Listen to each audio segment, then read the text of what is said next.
Hello and welcome to the Awesome 180. I'll do this tomorrow.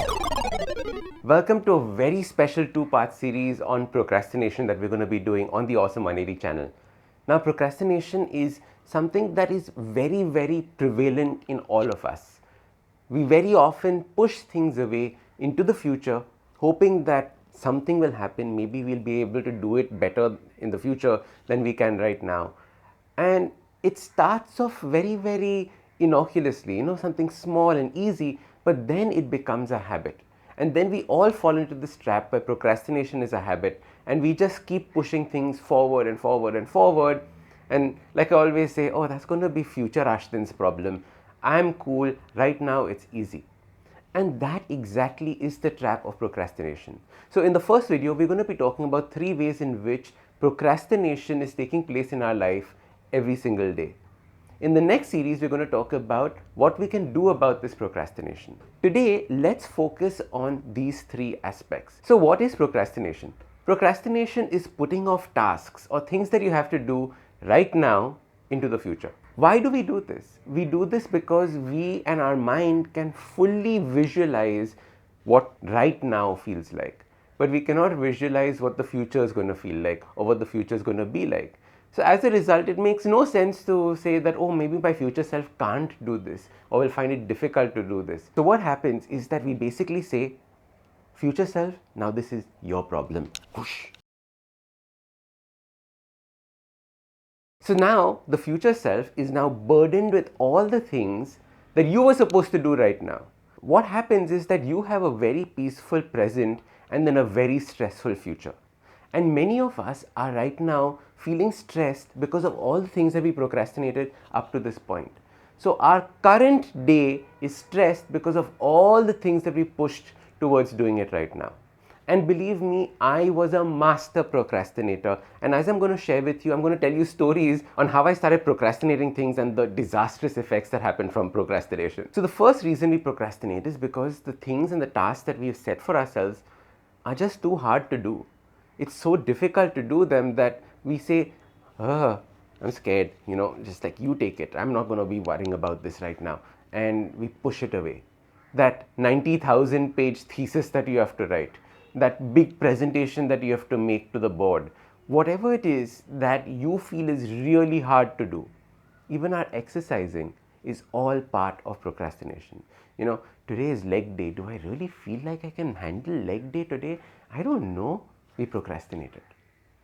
Now, when we procrastinate, what we've done is we just delayed that same pain that was supposed to happen. It's not gone away. It's not disappeared. It's just being delayed. So when things are hard, we come up with all these excuses, right? I'm sure you have them. I don't have enough time. I don't have enough energy. My mood's not there today. And now because we've made these excuses, we have to follow through. Maybe the future self will have more energy. Maybe the future self will be in a better mood.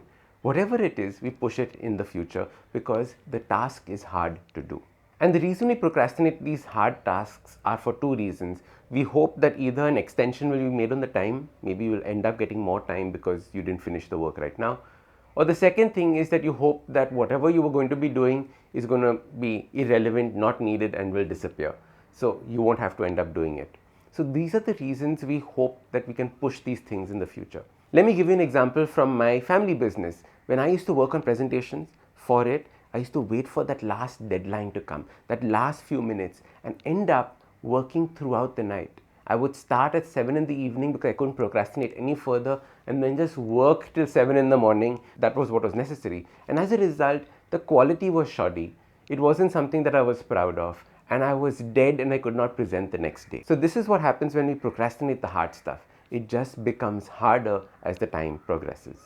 The second reason we procrastinate is when things are just too easy to do. The other one was too hard.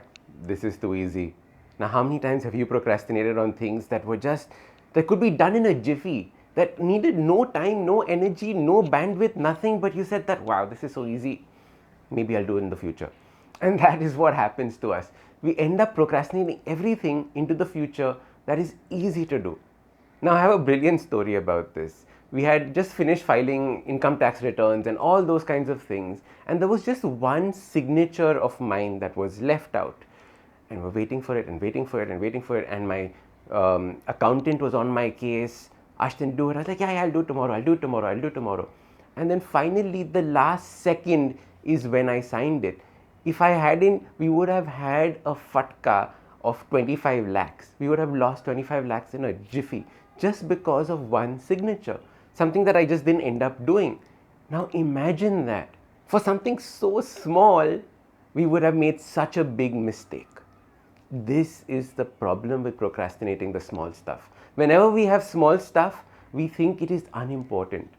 Just like that one signature, how difficult could that one signature be, right? How important could it be? Over 25 lakhs, that's how important. So as a result, whenever something is easy to do, in our mind, we associate it with not important. And hence, we don't see the value in doing this immediately. So remember this and start observing the number of things that you procrastinated in your life that are actually very easy to do and you could have done in a jiffy. I just love how our mind is. Too difficult, too easy, and we do the same thing. There is no satisfying us. Now coming to the third one, procrastinating when we are scared of something, when there is fear in us. This is a big reason why we procrastinate, for example, taking up a new project, starting our new business, moving out of our house, all the big stuff, the stuff that scares us, the stuff that we're fearful about. Public speaking, again, something that is so scary, we keep procrastinating it. Starting your blog, starting your YouTube channel, whatever it is that you have been procrastinating out of fear, ask yourself, what is it that you're actually scared of? Where is this fear coming from and why are you procrastinating it? So if you can understand this fear, you can then figure out how to overcome it. If you don't understand this fear, it's just going to be playing on your mind and you're just going to be thinking, oh my God, I have to do this, I have to do this, I have to do this, and I'm just so useless, I'm so lazy. And you start using words like that when it has nothing to do with being lazy, you're just scared. So ask yourself, with this procrastination, what is it that I'm actually scared of? Where is this fear coming from? I remember this because it took me so long to start my first business, which was called Fitaby. It was all about fitness through playing games. And I had the concept ready. I had everything ready. But I kept procrastinating it because I was scared. And I procrastinated for 6 months. And what did I blame it on? Oh, I don't think we've got the right name yet. Everybody is worried about the name. And that's why I procrastinated. Now imagine how stupid that is. 6 months of time wasted because I was just scared of what people would think or if this business would be a success or not. So as a result, figure out what are the things in your life that you're scared of and then do them. Because on the other side of that fear is where you learn, is where you grow, and it's where you become awesome. So these are the 3 ways that we typically end up procrastinating. Now the next video is going to come out hopefully in 2 days, unless I procrastinate on that. But what I want you to do is till then, I want you to look at all the things that you've been procrastinating and I want you to figure out what is the reason for that procrastination. Why are you procrastinating those things? Are you procrastinating because it's too hard, it's too easy, or are you just scared? And let me know in the comments below what are the things that you typically procrastinate on so I can help you out and help you live that awesome life.